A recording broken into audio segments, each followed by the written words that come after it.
Hello, and thank you for joining me here on the Corner Office. Today, this is the 6th episode, and our special guest is Yvette Vincent, CTO at Delaware North. We're coming to you live from Patina 250, a great Delaware North restaurant out of Buffalo, New York. We may be a little underdressed for this. We're in our work-from-home COVID-19 clothing. That seems to be the fashion of the day. So please, sit back, relax, and enjoy the show. Welcome to the Corner Office. It's great to have you. Thank you. So first question on the docket, of course, is what are you drinking tonight? Or this afternoon, I should say. Well, people who know me know I always have some diet beverage with me. But today, I am drinking a nice red wine called Lady of Our Manor. It is from the Niagara Wine Trail, which is a very popular wine region in Western New York. And the reason I have this wine today is because I wanted to support local businesses with what's going on in the world. The lady who started this winery, Margot Bittner, she started the Niagara Wine Trail and has this place called Margin Manor where they make all kinds of really neat Niagara escarpment wines. A lot of ghost stories at this location. This wine is named after one of the co-owners of the property, and it's really a great place to stop in, hear a ghost story, have a glass of wine, and try something new. Oh, very, very cool. Gotta love a ghost story. Yeah, for sure. I'm usually a sucker for all those all the historic and the mystery. You know, if you can add that together and add alcohol to it, I'm your guy. Ditto. You got real history and then maybe history, and then you have some great wine. So phenomenal. I'm drinking a 2015 Monte Cheval from Montenegro. So it's a really, really good blend. My wife's cousin actually imports them into Nova Scotia. So I'm supporting family by doing this somewhat. So some of the hard questions first, of course. Yes. Tell me about the best hotel experience you've ever had. You know, I've been around a few years, a few cycles, a few legal drinking age cycles of time. So I've seen a lot of really great experiences, but one of the ones that stands out for me was probably one of my first hotel experiences ever. So I was kind of young and impressionable. My dad took me to Berlin, and this would have been in the mid 80s.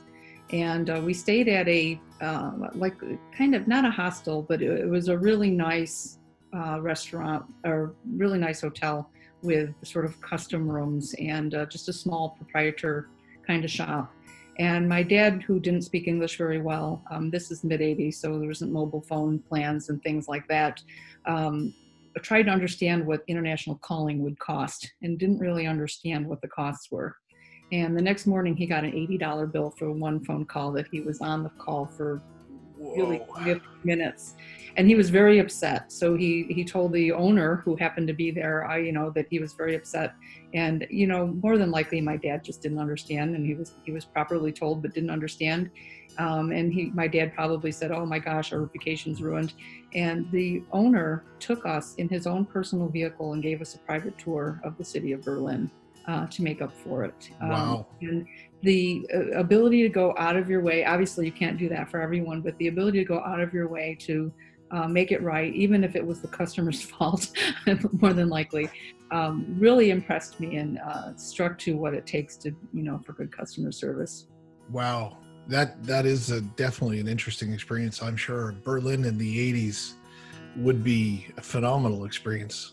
Yes, we got to see all of the things that were still in play at the time. We went through Checkpoint Charlie and really had a very good experience with that tour. Wow, and the Brandenburg Gate and everything like that. That's phenomenal. Yes. Now tell me, were there a lot of people wearing turtlenecks in Germany at that time, or was that only after the 80s? I can't remember. I don't remember. I just remember we flew into Poland and I was wearing red pants. And when I got off the plane, my uncle greeted us and he said something in Polish to my dad that I didn't understand. And I said, "What?" He seemed upset. And I said, "What's he upset about?" And he said, "My uncle says you're wearing communist pants." I said, "Oh my gosh, we're not in Kansas anymore." That was the start of an amazing, amazing trip. Oh, wow. Communist pants. That's a new one. I'm going to have another. Yeah. Let's drink some red communist wine, I guess. Because we're past all that now. That's funny. All right. So moving on, tell me about your best joke or pun or something clean that you got for us. I don't know. I think with everything going on in the world, I'm not real up on what the latest jokes are. I've been paying a lot of attention to people's health. And have you seen in the news about the man who lost his left side? No, I haven't. Oh, he's all right now.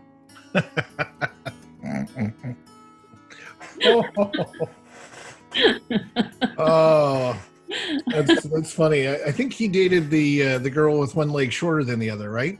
Her name was Eileen. Maybe. Into the meat and potatoes here now, of course. Yes. So tell me what organizations, like Delaware North and others, of course, that you've seen have done to combat the COVID-19 crisis. Well, as you know, there's a lot of things that people aren't sure what they're supposed to do, and they're looking for guidance, and a lot of things that people are leading on to try to lead the way. I'm staying very connected to some of the hotel industry trade associations, such as HTNG, and they're partnering up with many of the other organizations to try to come up with not requirements, but suggestions, or here's what we think we should be doing. I think everyone is focusing first on their people and making sure people have adequate information to things that they need to know about work, about unemployment, about benefits.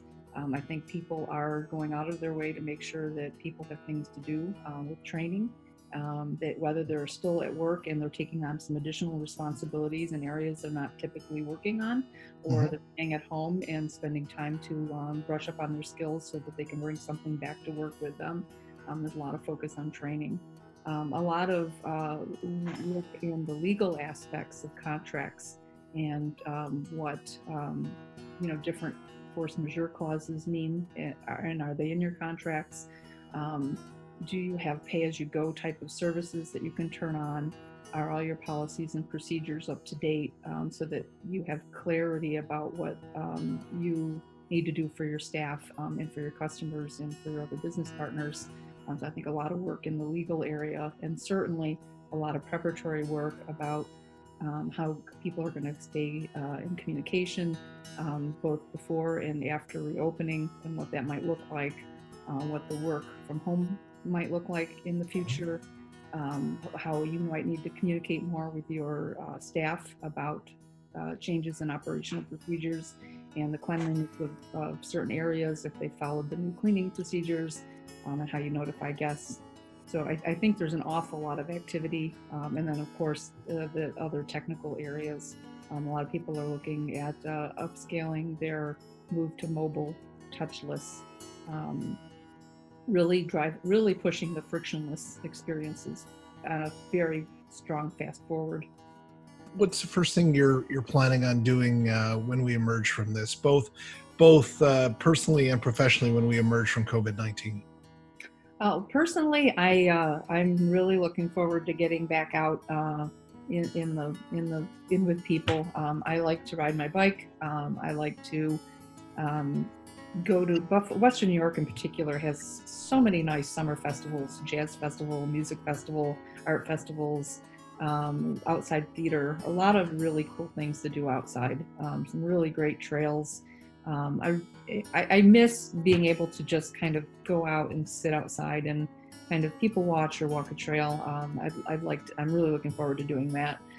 Professionally, I've been taking online courses. I'm looking forward to certification places opening up so I can get some certifications. I'm looking forward to spending some capital on all these cool ideas that we've been that I've been working on with the industry over the past month or two.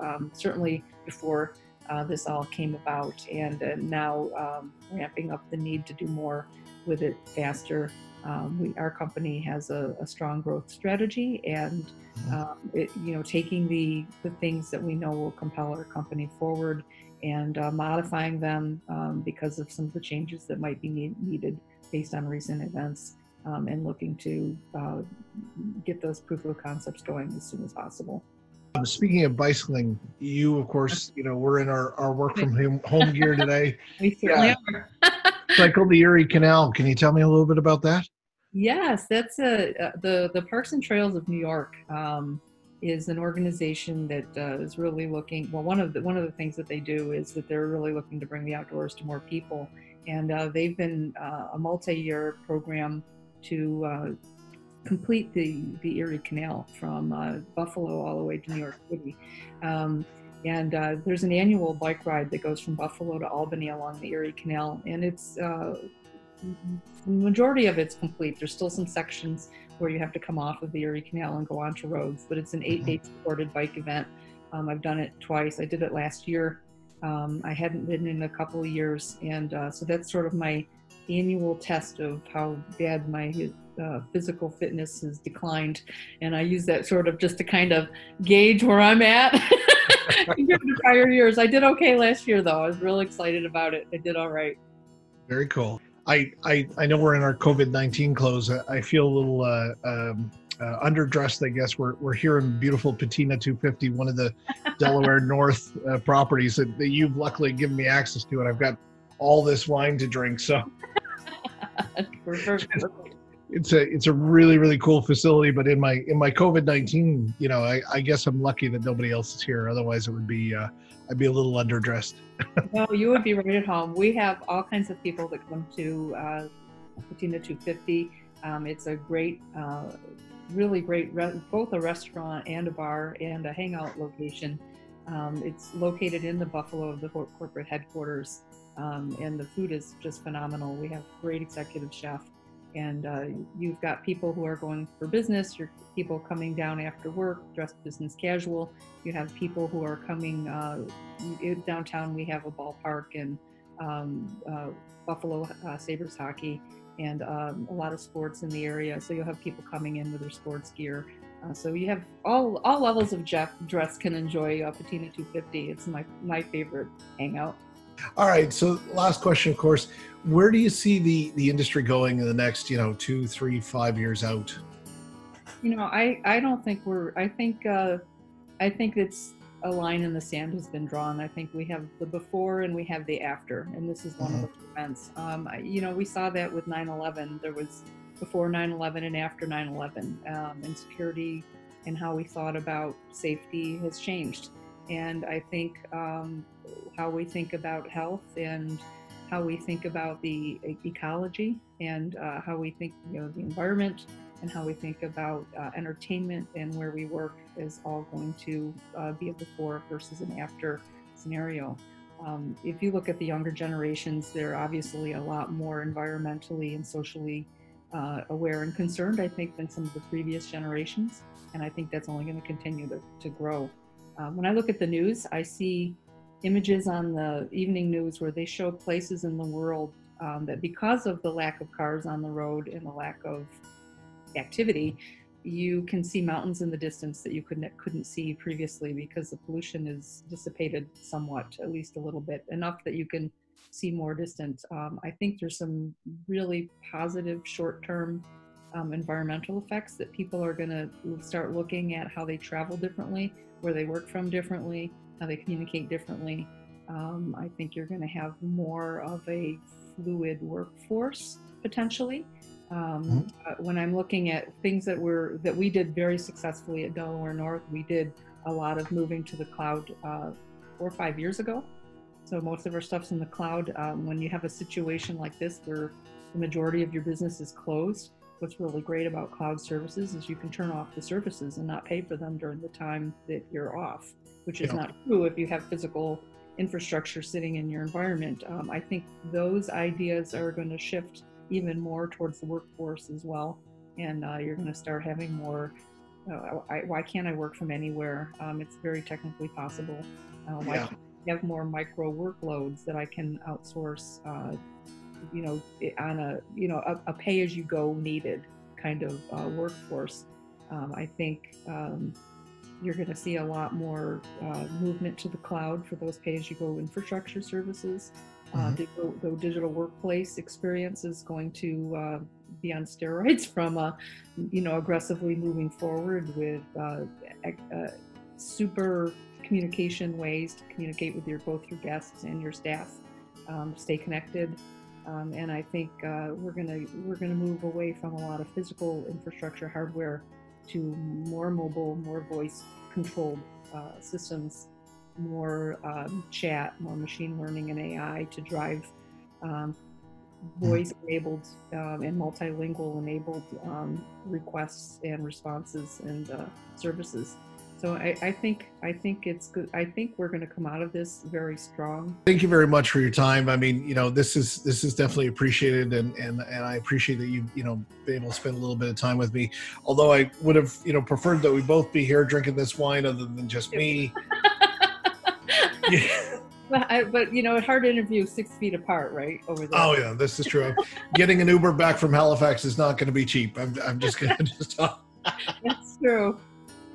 But anyhow, thank you very much. I definitely appreciate the time and everything that you've had to say today. So cheers. Thank you for being on the Corner Office. Thank you Cheers. so much. Cheers. Thank you for watching episode 6 of the Corner Office. I hope you've enjoyed it. A great big thanks to Yvette Vincent for being my guest. Yvette, as you know, is the CTO for Delaware North. So special thanks to the team at Delaware North, as well as this beautiful restaurant, Patina 250 here in Buffalo, for hosting us. For more information on Delaware North, you can visit their website at www.delawarenorth.com. For more information on Yvette Vincent, you can visit her LinkedIn page at linkedin.com/in/Yvette-Vincent-8B66791/. Additionally, for more information on Safety NetAccess, our services, and our products, please visit our website at www.safetynetaccess.com. Until next time, my friends, be safe, be happy, and be well. Cheers, everybody.